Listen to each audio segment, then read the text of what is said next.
नमस्कार। आज हम एक काफ़ी दिलचस्प मुद्दे पर बात कर रहे हैं, मानसिक शांति। जी। और ख़ास तौर पर हम ये देख रहे हैं कि नर्सिंग की पढ़ाई करने वाले छात्रों और जो नीट की तैयारी करते हैं, उनके बीच ये शांति या स्थिरता का लेवल अक्सर अलग क्यों होता है? हाँ, ये तुलना वाकई अहम है। हमारे पास एक लेख भी है, नर्सिंग छात्र, शांति और स्थिरता की राह। हाँ, उसी के आधार पर हम ये समझने की कोशिश करेंगे। बिल्कुल। देखिए, दोनों रास्ते मुश्किल हैं, इसमें कोई शक नहीं, पर अनुभव बहुत अलग हो सकता है। हाँ, तो हम कुछ खास वजहों पर गौर करेंगे, जैसे मकसद कितना साफ है। हाँ, मकसद की स्पष्टता, फिर प्रैक्टिकल अनुभव कितना मिलता है, अच्छा। सपोर्ट सिस्टम कैसा है उनके आसपास, तनाव तनाव का प्रकार क्या है वो भी मायने रखता है। सही बात है। और सामाजिक आर्थिक माहौल। हाँ, वो भी।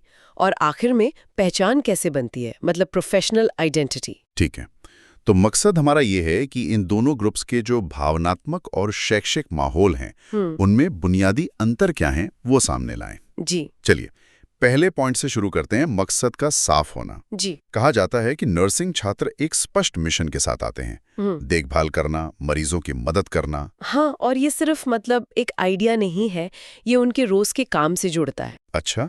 जब आप असल में देखते हैं ना कि आपकी मेहनत से किसी को फायदा हो रहा है, सही बात किसी की तकलीफ कम हो रही है, हाँ, तो वो एक अलग ही एहसास होता है, एक मजबूत भावनात्मक सहारा मिलता है। हाँ, ये बात तो है। ये सिर्फ किताबी ज्ञान नहीं रहता, फिर ये सीधा लोगों से जुड़ जाता है। शायद यही चीज उन्हें अंदर से शांत रखती है। ये हो सकता है। अच्छा, फिर दूसरा पॉइंट था प्रैक्टिकल अनुभव। नर्सिंग में तो कहते हैं शुरू से ही प्रैक्टिकल काम होता है, अस्पतालों में टीम के साथ। हाँ, बहुत बड़ा फर्क है ये। नीट की तैयारी अक्सर अकेले में किताबों के साथ होती है। हाँ, आइसोलेशन में। बिल्कुल। जबकि नर्सिंग में आप शुरू से ही हेल्थ केयर सेटिंग में होते हैं, एक टीम का हिस्सा बन के काम करते हैं। असली मरीजों के साथ जो सीखा है उसे अमल में लाते हुए देखते हैं, तो एक अपनेपन का, एक उपलब्धि का एहसास होता है। हाँ, लगता होगा कि कुछ सार्थक कर रहे हैं। सही कहा। और वो जो चिंता और अकेलापन नीट की तैयारी में हो सकता है, वो शायद यहाँ कम होता है, क्योंकि आप अकेले नहीं हैं। ठीक है, तो मतलब काम के साथ साथ वो टीम वाला माहौल भी मदद करता है। लेकिन सपोर्ट सिस्टम्स की बात करें तो क्या उन्हें मुश्किल में सहारा मिलता है? हाँ, ये भी एक अहम फैक्टर है। लेख इशारा करता है कि नर्सिंग प्रोग्राम्स में अक्सर एक स्ट्रक्चर होता है। कैसा स्ट्रक्चर? मतलब सीनियर से गाइडेंस, टीचर से मदद, यहाँ तक कि काउंसलिंग की सुविधा भी। अच्छा। और फिर साथ ही छात्र भी होते हैं जो उन्हीं चुनौतियों से गुजर रहे होते हैं, तो एक पीयर सपोर्ट ग्रुप बन जाता है। हाँ, मिलके सामना करना आसान होता होगा। बिल्कुल। तनाव को संभालने में ये चीजें मदद करती हैं। जबकि नीट में वहां तो कंपटीशन इतना ज्यादा है। हाँ, वहीं पर बात आ जाती है। नीट का माहौल बेहद बेहद कॉम्पिटिटिव है। लाखों छात्र, कुछ हजार सीटें।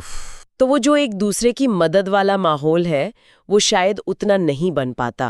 और इंस्टीट्यूट लेवल पर भी भावनात्मक सहारे पर शायद उतना फोकस ना हो। हाँ, फोकस तो रैंक और सिलेक्शन पर ही रहता है ज्यादातर। जी, तो इससे दबाव और तनाव बहुत बढ़ जाता है। तो मतलब ये नहीं कि नर्सिंग में तनाव बिल्कुल नहीं है? नहीं नहीं, बिल्कुल नहीं। तनाव वहाँ भी बहुत है। हाँ। मरीजों की हालत बिगड़ते देखना, इमरजेंसी सिचुएशन, लंबी और मुश्किल शिफ्ट्स, पढ़ाई का बोझ, ये सब है। तो फिर फर्क क्या है?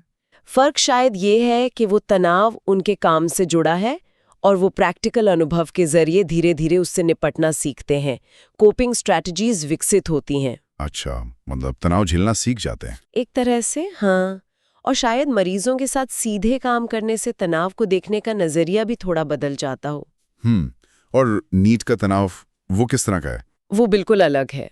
वो ज्यादातर परफॉर्मेंस प्रेशर है। Performance pressure? हाँ, एक बहुत बड़ा सिलेबस है, उसे पूरा करना है, लाखों लोग आपसे मुकाबला कर रहे हैं, और सबसे बड़ी बात, भविष्य की अनिश्चितता। हाँ, क्या होगा अगर पास नहीं हुए, ये डर। एग्जैक्टली। ये फेल होने का डर, ये अनिश्चितता, ये बहुत ज्यादा मानसिक बोझ डालती है। यहाँ चिंता और बेचैनी शायद ज्यादा गहरी होती है। समझ गया। अच्छा, एक और पहलू था सामाजिक आर्थिक। नीट की तैयारी तो आजकल बहुत महंगी हो गई है, कोचिंग का खर्चा बहुत है। यकीनन। लेख भी इस तरफ इशारा करता है। क्या इसका भी असर पड़ता है? हाँ, बिल्कुल। ये महंगा होना एक और बाहरी दबाव डालता है। अक्सर ये उन छात्रों के पक्ष में जाता है जिनके परिवार ये खर्च उठा सकते हैं। तो ये अपने आप में एक तनाव का सोर्स बन जाता है उन लोगों के लिए जो आर्थिक रूप से उतने मजबूत नहीं है। सही बात है। और नर्सिंग? नर्सिंग शायद तुलनात्मक रूप से ज्यादा लोगों की पहुंच में हो और उसमें प्रैक्टिकल ट्रेनिंग के बाद नौकरी मिलने की संभावना भी शायद जल्दी और ज्यादा निश्चित होती है। ये भी एक फैक्टर हो सकता है। और आखिर में पहचान का सवाल। नर्सिंग में छात्र अपनी पहचान को देखभाल, करुणा, सेवा जैसे मूल्यों से जोड़ते हैं। हाँ, और ये पहचान सिर्फ किताबी नहीं होती, ये उनके रोज के काम से, अनुभव से बनती है। इससे शायद उन्हें आत्मसम्मान मिलता है और एक तरह की शांति भी। जबकि नीट उम्मीदवार, उनकी पहचान और उनका आत्मविश्वास बहुत हद तक सिर्फ उस एक परीक्षा की सफलता पर टिक जाता है। ये तो बहुत प्रेशर वाली बात है। बहुत ज्यादा। अगर सफल नहीं हुए तो लगता है जैसे सब खत्म हो गया।